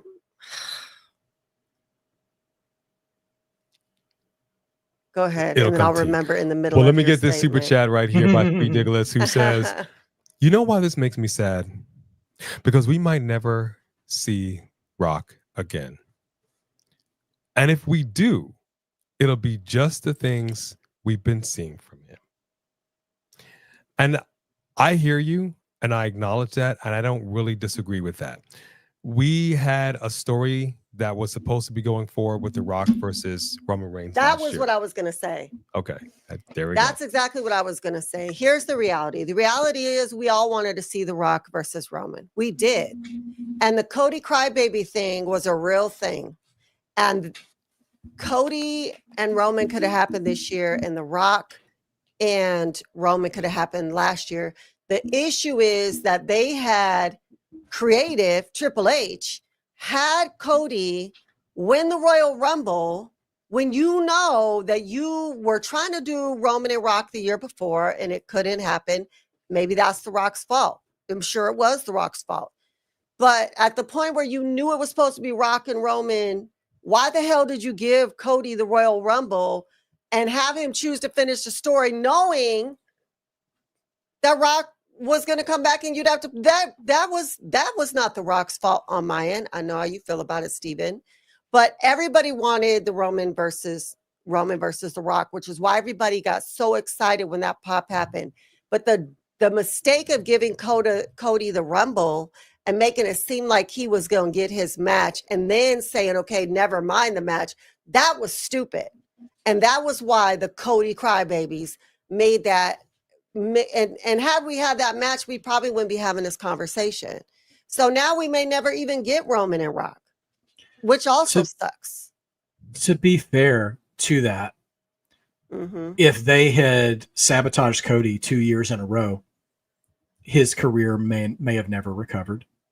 Yeah. I do agree that we should have gotten that match, but I said repeatedly, number one, Rock and Roman never had to be for the belt. And number two, this is more controversial. And I'm totally expecting people to disagree with me. I don't think it had to headline WrestleMania. I mean, it could have been, if they really wanted the match that bad, they still could have done it. So like, instead of having the Undertaker show up and chokeslam the Rock, Cody could have gotten his lick back. Rock and Roman could have had tension. They did have tension. After he lost the title, look at the way he stared him down. They were staring each other down at the end of that. I'm like, dude, okay, we're going to go somewhere with Roman and Rock finally. Like, and no, never again. And like, honestly, even if they let Cody have that moment in beating Roman, I mean, of getting his own shot on Rock and not giving it to another legend, that honestly would have been enough. And you could have built to Roman Rock this year at Mania, and Punk and Seth could have still carried that Heyman story. And we still could have gotten where we are now with all pieces. And yet Rock could have shown up, could have had his match with Roman. And we don't even really need the Cody Rock story. We didn't even need to chase that Cody Rock story down at all, because it could have just gone to Rock and Roman, which I do agree a lot of people wanted to see. But yeah, it's ego. It's a lot of cooks in the kitchen. A lot of people thinking their idea is the best idea. And then I'm not exactly sure when the plan was made to, that's the thing though. Like, and I don't know this. I don't know the answer to this question. When the decision was made to have Cody win the Rumble the second time, if they went ahead and had Rock intervene and take that title match away from him, you know, like if they knew they were going to do that, I'm not sure when that would have happened. You know what I mean? Like, I don't know. Let me do another super chat by Three Digglers. Thank you, Three Digglers, for your support, and Three Kings as well. It's a senior thing, y'all. It's a Hollywood thing. It's a status thing. Rock is playing chess and he's winning right now. The laws of power, even if it makes him look bad momentarily, I said what I said. That's true. You know, you're in a world of money, power, fame, status, and he has it all. And they're never going to tell him he can't come in and do what he wants to do. There's not going to be any kind of repercussions. This will all go away, and he'll pop up when he wants to. It's the truth.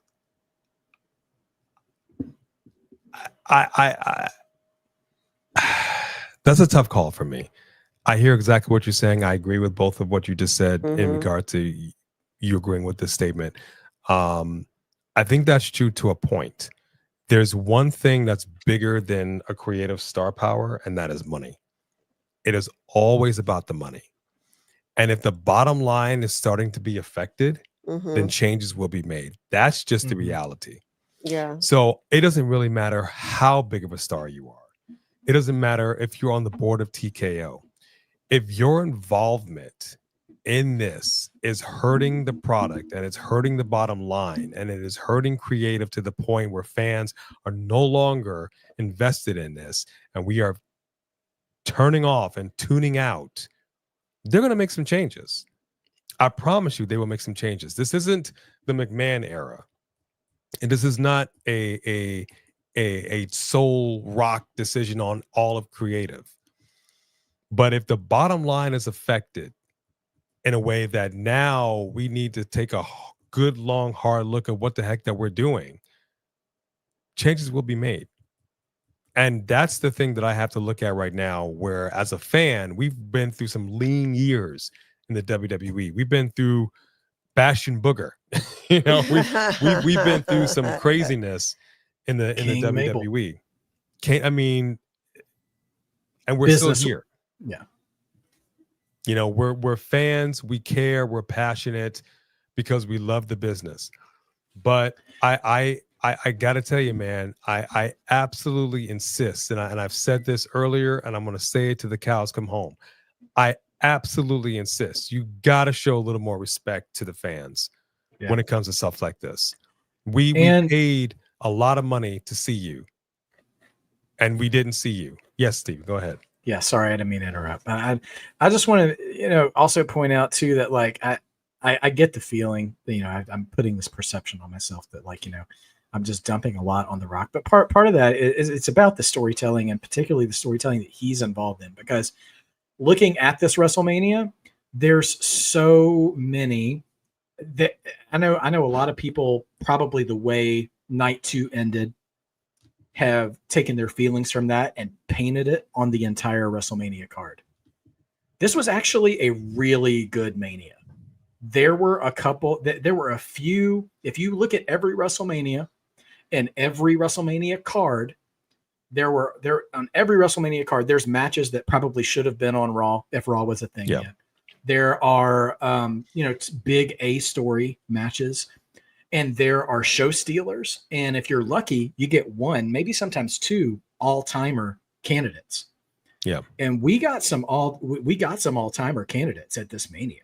And there are multiple stories that went well going into that Mania, and now coming out of that Mania after that Monday Night Raw, showing there's some powerful stuff going on. Listen, and come at me if you want, but Dominic Mysterio is the Intercontinental Champion. Awesome development. Braun Breaker moving up to the main event scene. Awesome development. The best triple threat of all time, and it was the women, not the men. Yeah. Yeah. At that Mania. Yeah. And so like that was a really good Mania. It's just like there were quite a few low lows at the same time as the high highs. So I guess you kind of meet in the middle on it. But so I say all that to say, when the powers that be, when creative is actually paying consistent attention and able to work at a logical pace, and their talent is actually available to tell that story week after week, they're doing a lot of good stuff. Yeah. But if you're dealing with people who are, and listen, I'm not trying to paint it as a character flaw, but if you're dealing with talent that's unreliable, when you don't know when they're going to be there, and maybe the choices that you're making are also affecting their willingness to be available, dude, that's man, that we suffer for that. The fans suffer for that. So like they're doing a lot of good work at the same time. And so I know it can be better. I just wish they'd work together. You know, WrestleMania night 3 was better than night 1 to me all day. Well, it was. I'm going to be honest with you, and this is something just Alex just said, and I'm going to say this, and because we're going to wrap up in kind of conclusion. Rock doesn't mind being loved or hated as a character. He just wants to be at the forefront. I don't really have an issue with him wanting to be at the forefront so long as it all makes sense. As they say on social media, make it make sense. And I'm going to say this. There's an old show called The Cosby Show. I'm not going to do a Bill Cosby impression right now. But there was an old show called The Cosby Show. And there was a show where Vanessa, one of the daughters, comes home with Dabness. I don't know if anybody remembers this show. Oh man, that's later seasons. Okay. Comes home with Dabness. And I remember this vividly because Cliff Huxtable described it in the perfect way as to how she brought him into the house. And they were at the dinner table, and he said, "Okay, you know what? Let me tell you how you presented him to us." And he goes to Dabness and says, "Hey, do you like, you like a good meal, like a good steak?" "Yeah, I like a good steak." Mr. Huxtable, "All right, well, you know what? I'll tell you what. Here's how it is. I'm gonna get you a steak. We're gonna put a steak here, and what about some, and I'm paraphrasing, so I don't remember exactly how he said it, but how about some au gratin potatoes? You want some au gratin potatoes?" "Yeah, absolutely." "How about some medallion, like just whatever, some vegetables, all that stuff." "Yeah, this has like a, potato 5-star dinner right here." It says, "All right, you got your steak, your potatoes, your vegetables. This is your 5-star dinner." And you go out back, you go to the trash can, you take the trash can lid off, and then you put your steak and your potatoes and your vegetables, and you present it to you. Say, "Here you go. Here's your dinner." Doesn't look quite as appetizing, does it? And I'll never forget that, because it's not just what you say, it's how you say it. It's not just what you do, it's how you did it. It's not just putting on a night 1, night 2 of some 5-star matches and whatever the case may be, and whatever. It's how you presented it. You presented this. What's behind us here was presented by The Rock. This to us has potential of 5-star meal. And what you ended up with at the end of that match at night 2 of WrestleMania was you put this 5-star meal on a garbage can lid, and you presented it to 63,000 strong at the Allegiant Stadium and millions around the world. That's what you did with your decision to not show up. You presented us with hot garbage. You presented us with trash because you didn't have the wherewithal to show up. I don't give a damn about your schedule. I don't give a damn about your other commitments. You knew what this was when you decided to interject yourself into this storyline during WrestleMania season. You did that. Right. Not us. Right. You can't give us, you don't even need to give us an entire night. Right. Bro, give us at best 30 minutes of your time. Mm-hmm. Just to be there, get you in character. You come out there, do your little thing. All you needed to do was raise his hand. You didn't need to do nothing. He could have even just walked out to the stage with Travis, let Travis walk down and just stand at the stage. Exactly. You could have just did that, showed your face. Which he's done. Which you've done. He's come out and he didn't even come to the ring. At least we would have seen your face. But at the end of the day, and like we're saying, you and Cena didn't bother using social media at all. And let Cody carry this whole thing by himself. But you put on a New Japan Pro Wrestling shirt and you're looking at a Rubik's Cube. So you clearly had some time on your hands. Mm-hmm. The amount of time that you did that video, you could have done WrestleMania night too. I don't want to hear it. I do not accept your gaslighting BS. You ruined the story. For me, as a fan, you presented this as a 5-star meal and you gave it to us on a garbage can lid. Mm-hmm. And I do not forgive you for that. Yeah. As a Christian man, I forgive you. I mean, but as a wrestling fan, I do not. It's just like I said, just like at the end of the movies when you saw Thanos was the main villain and that he was the bad guy. Imagine if we see that Thanos was behind us all along at the end of the Guardians of the Galaxy, at the end of all this stuff, and then Thanos never comes up again in any of the Avengers films. We saw that he was the hierarchy villain, but he never came up. At the end of every story, you face the final boss. And at the end of every story, the final boss, the final villain, the head villain is involved. That's how video games go. That's how Marvel movies go. That's how Star Wars goes. Hell, even Star Wars brought back their villain from the dead again at the end of their second. Like, you know what I mean? So I'm just saying. And even worse than that, you don't give us any explanation for why you did what you did. Mm-hmm. And you will have the nerve to tell us on phase 4, just shut up and enjoy the ride. Mm-hmm. We're the ones that are paying our money to see this product. Whatever, Steven. And you're killing us, Smalls. Yeah. You know what I mean? So that's what I have to say in conclusion. Steven, what say you? I don't need to see The Rock in the ring ever again, unless he's getting the Hall of Fame ring.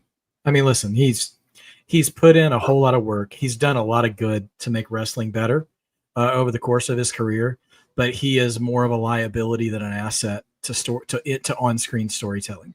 And if he is genuinely that concerned about his own ego, or the tequila he's trying to sell, or the Disney movies he's trying to make, or whatever, cool, go do that, man.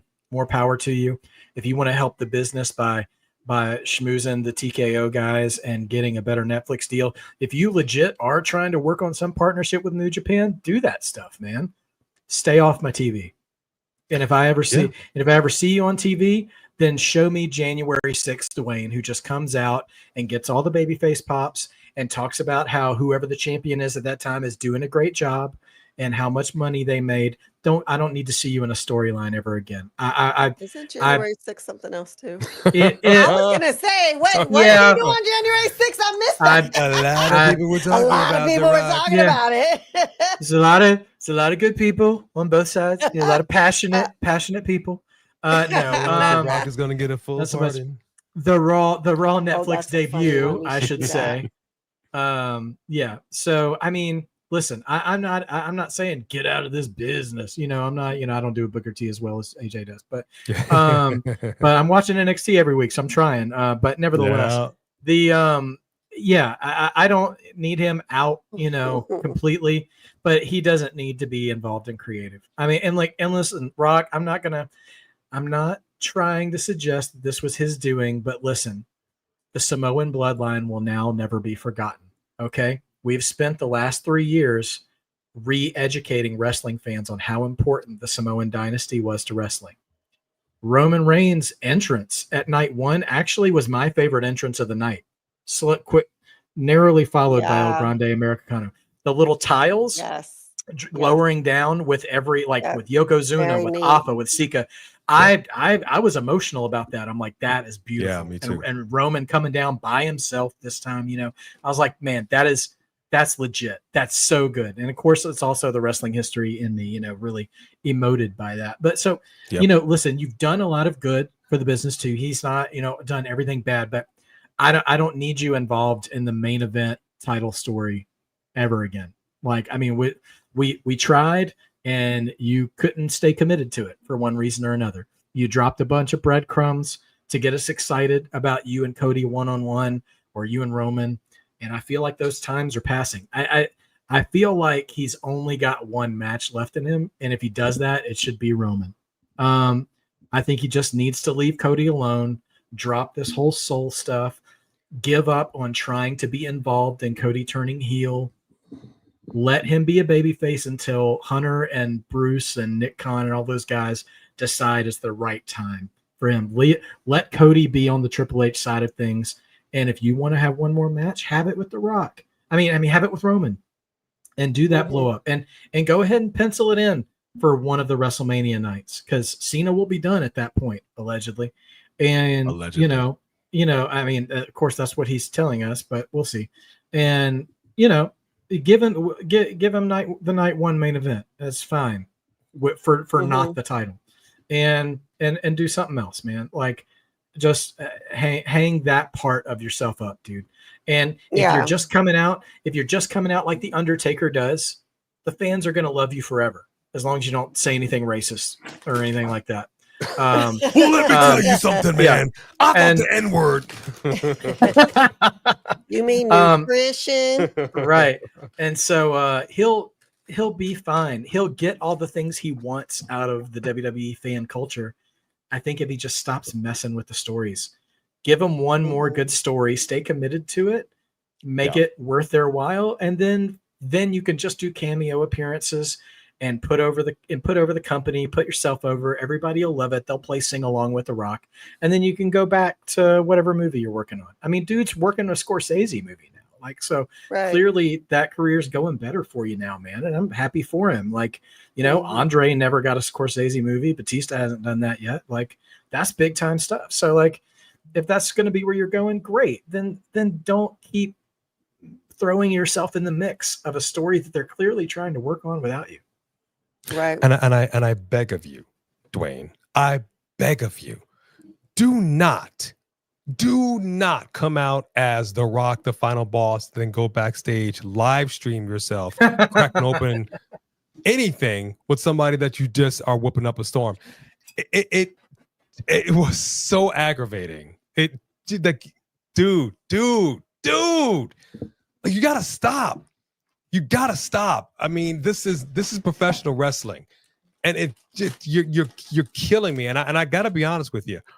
There was a part of me when I read this tweet from him, when I listened to him on the Pat McAfee show, there was almost a little part of me that was like, you're really killing the fun in pro wrestling for me. You are really starting to hurt the little kid that loved to see Andre the Giant get slammed at the Silverdome. Like, you are really hurting me right now with how I'm looking and feeling about this business. And I told her this when we first started this channel.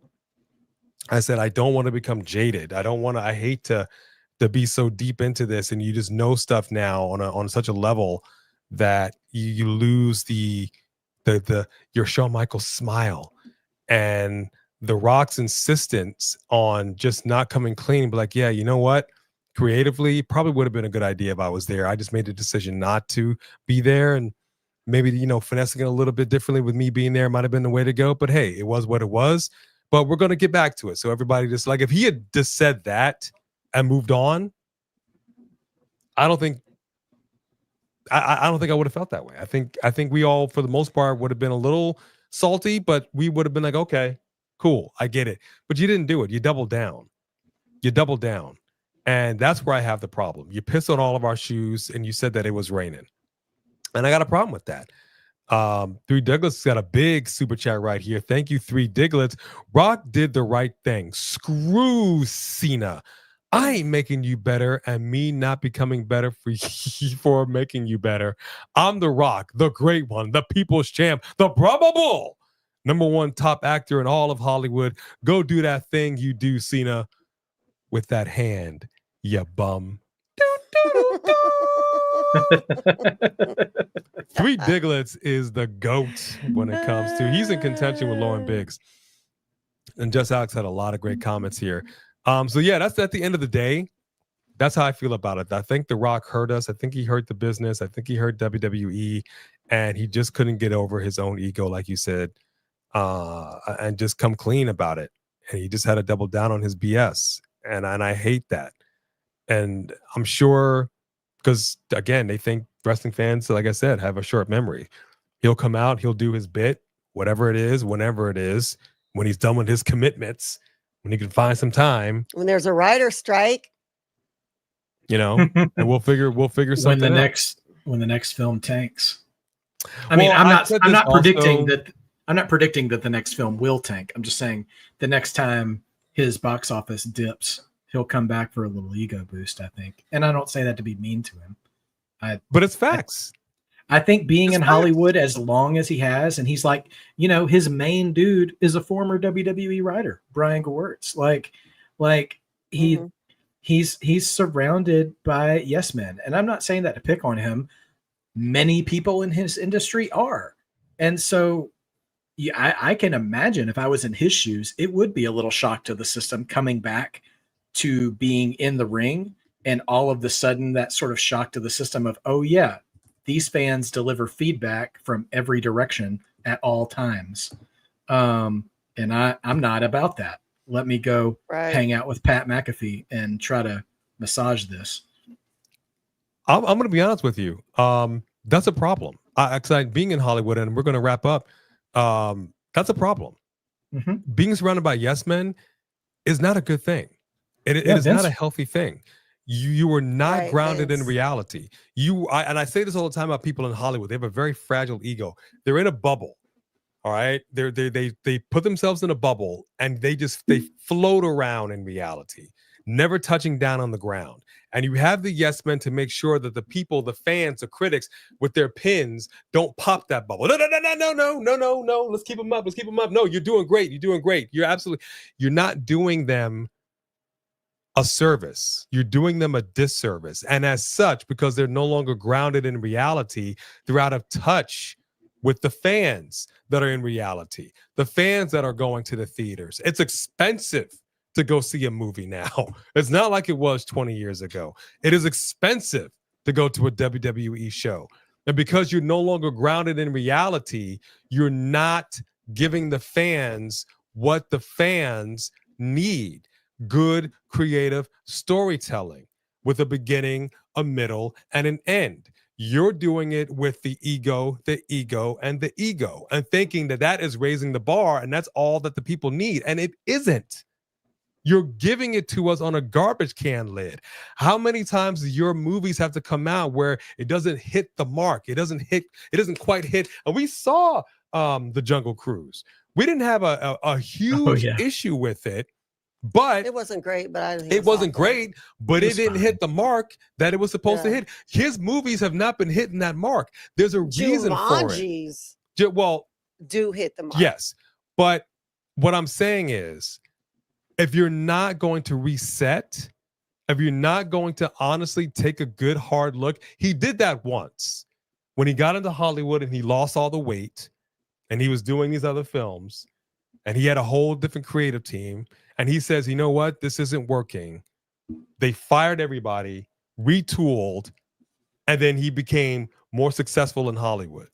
He needs that reset again, not only for his Hollywood career, but here in the WWE. If his mindset is truly just, this is me, like the horse with the blinders on.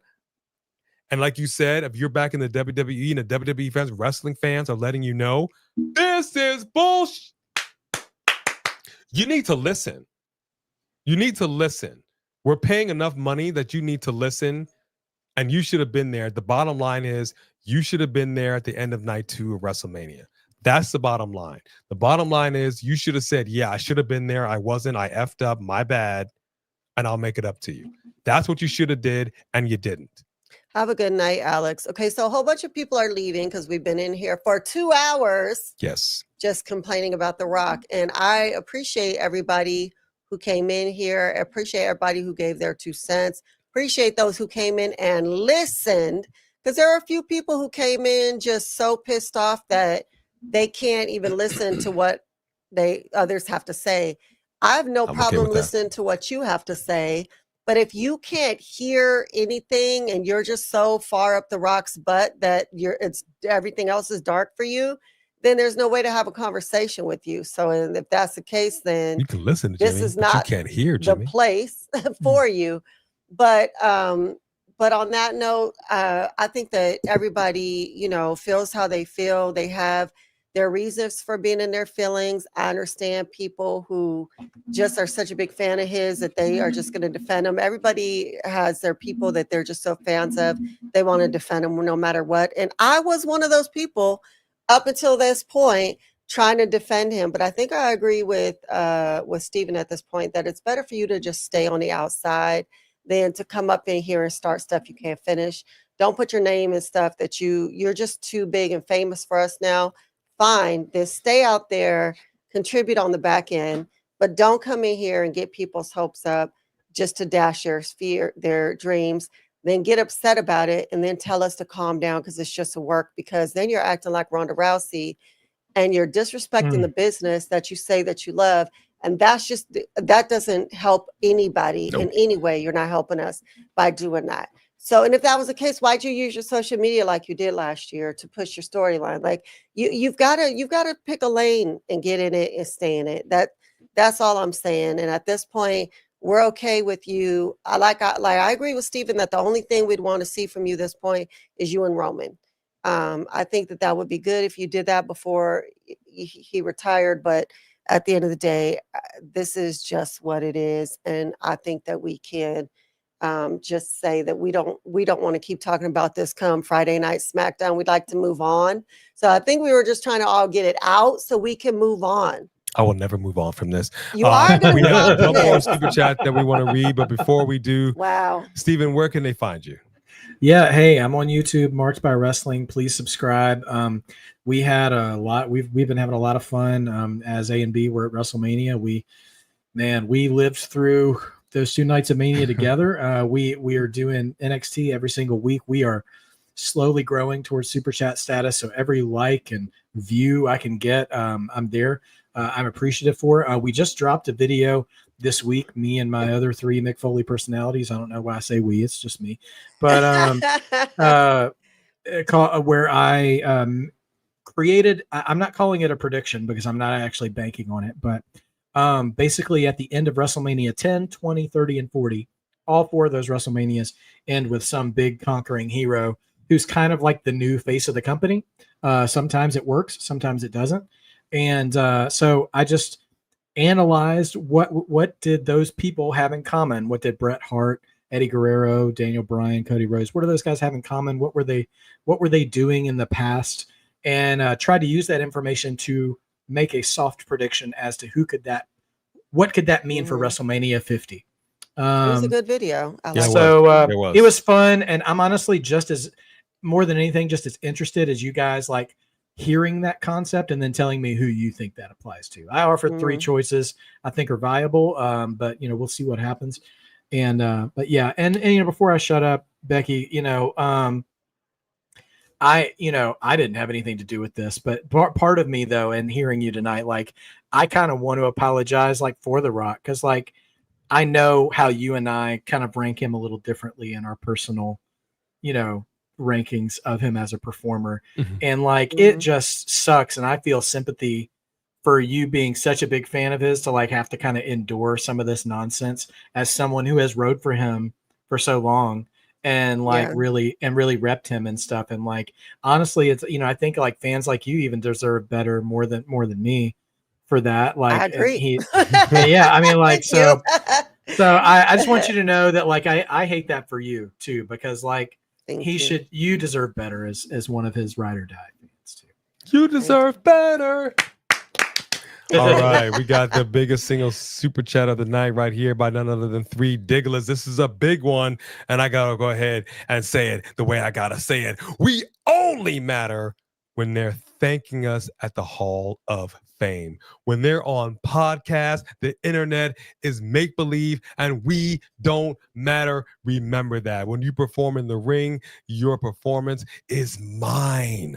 I get to dissect it. I get to critique it. I get to morph. Your soul is mine, actually. Oh, do the laugh. Yeah. Yeah. I like exactly what you're saying. I think that's a great way to chat. end it. That's a great chat. That Great is way to sum it all absolutely up. correct. You are now ours. And that is just the reality of the situation. Well, I want to thank everybody for showing up here tonight for a very special live. We had to get this out. I had to get it off my chest. I'm not sure if I fully ranted the way that I really, really wanted to. I think I was a little muted. I want to thank Steven Sandridge of Marked by Wrestling for joining us today for this epic rant. We will catch him every Tuesday for NXT Live. We're going to be live again for Smackdown live watch along tomorrow night. Dip on in there. We are also going to be doing our podcast this weekend on Saturday. I have a feeling will be all about The Rock. With Marked by Wrestling, and that drops on Tuesday on streaming platforms everywhere. Video only for the members. So keep it locked, ladies and gentlemen, boys and girls, children of all ages. Thank you all so much for joining A&B Combos for Wrestling Edition along with Marked by Wrestling, Steven Sandridge. You are the man, sir. Hang out 1 second. We'll say our goodbyes after I go ahead and say goodbye to everybody. We love y'all. We thank y'all, and we appreciate y'all so much for showing up today. And Steven, what do you say at the end of your streams? Hey, there's no shame in being by the way, for everybody who needs to just like stop ranting or whatever. I say every week, there's nothing wrong with being a mark, because being a mark just means you believe, and believing makes wrestling better.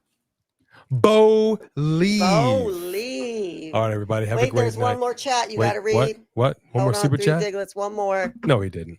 Oh, my. Hold on. Okay. Big Diglett says, I want to say one more thing. Rollins, Breaker, breaking ass. Then all you hear, Fatu.